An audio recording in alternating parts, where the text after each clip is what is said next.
ओम शांति। 8 अप्रैल 2023 की साकार मुरली से होमवर्क। आज की मुरली से हम लक्ष्य लेंगे, अष्ट रत्नों में आने का पुरुषार्थ करना है।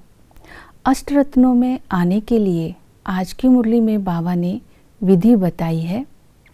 चार्ट रखो, सतो प्रधान बेहद का संन्यास करो और निरंतर बाप की याद में रहो। इन तीनों विधियों को आज अटेंशन में रखने का पुरुषार्थ करेंगे।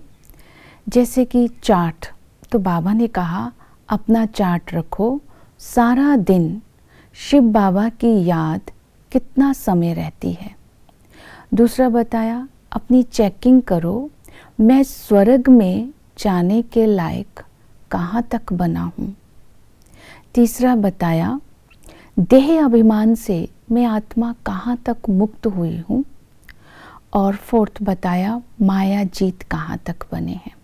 तो ये चार्ट आज अपना चेक करेंगे। दूसरी विधि बताई, बेहद का सतो प्रधान संन्यास करना है।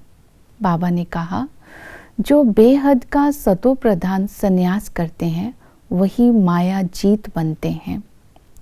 तो इसके लिए बाबा ने 3 विधियां बताई। जीते जी मरना है, श्रीमत पर चलना है और साथ के साथ प्रतिज्ञा करनी है। जीते जी मरना अर्थात नया जन्म, नया संबंध, नए संस्कारों को इमर्ज रूप में रखेंगे तो माया पर जीत पा सकेंगे। स्मृति रहे, मैं सच्चा सच्चा ब्राह्मण हूँ। स्वयं भगवान मुझे ब्रह्मा के द्वारा मनुष्य से देवता बनाने की पढ़ाई पढ़ा रहे हैं। तो इसी तरह अपना लक्ष्य, अपना संबंध और अपना जन्म स्मृति में रखना है। दूसरी विधि बताई, सतो प्रधान संन्यास अर्थात आज्ञाकारी बनना।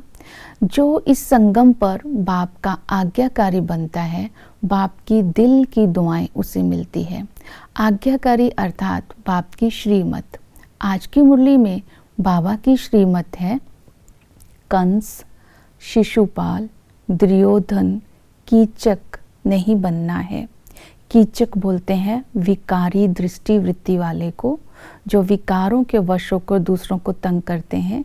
दुर्योधन या कंस बोलेंगे जो बाबा का हाथ पकड़कर बाबा को फारगति दे देते हैं। और इसी तरह विकारों से मुक्त रहना है। तो बाबा ने कहा ब्राह्मण बन करके ब्राह्मण कुल को कुलंकित नहीं करना है। और फिर इसके साथ बाबा ने कहा अजामिल पापी नहीं बनना है। ये श्रीमत आज बाबा ने बोली। देह अभिमान के बस ना अपने शरीर में फंसना है, ना दूसरों को शरीर में फंसाना है। ये आज्ञा का जो पालन करेंगे वो बाप की दिल की दुआएं लेंगे। फिर तीसरी बताई सतो प्रधान संन्यास की प्रतिज्ञा करनी है। प्रतिज्ञा करनी है तो बाबा ने कहा कि बाप स्वयं आकर के पवित्रता की प्रतिज्ञा कराते हैं। ये प्रतिज्ञा करनी है कि हम पवित्र रहकर भारत को भी पवित्र बनाएंगे। इस प्रतिज्ञा को करके जुबान से बदलना नहीं है, इस प्रतिज्ञा को कायम रखना है। तो पवित्रता हम तभी कायम रख सकते हैं जब ये स्वमान इमर्ज रूप में रहेगा कि जो बाबा ने श्रीमत दी है उसे मुझे पालन करना है। मैं आज्ञाकारी हूँ। और निरंतर याद के लिए बाबा ने कहा चलते फिरते उठते बैठते चाचा मामा काका को देखते हुए भी बाप की याद रहे। वो याद तब रहेगी अगर देही अभिमानी होकर कर रहेंगे। देही अभिमानी बनने के लिए अपने को आत्मा समझना है। मैं आत्मा बिंदु हूँ, भ्रिकुटी के बीच में हूँ, मैं निराकार हूँ। आत्मा का जितना अभ्यास होगा उतना बाप की याद रहेगी, वो भी यथार्थ परिचय सहित याद। बाबा पुनर्जन्म रहित है, बाबा निराकार है, बाबा श्रीमत है। और बाबा पिता के संबंध से बेहद के वर्षे का मालिक बनाते हैं और टीचर बन करके हमें पढ़ाते हैं और सतगुरु बन करके हमें सेकंड में जीवन मुक्ति देते हैं। तो इसी तरह हम निरंतर याद में रह सकते हैं। ओम शांति।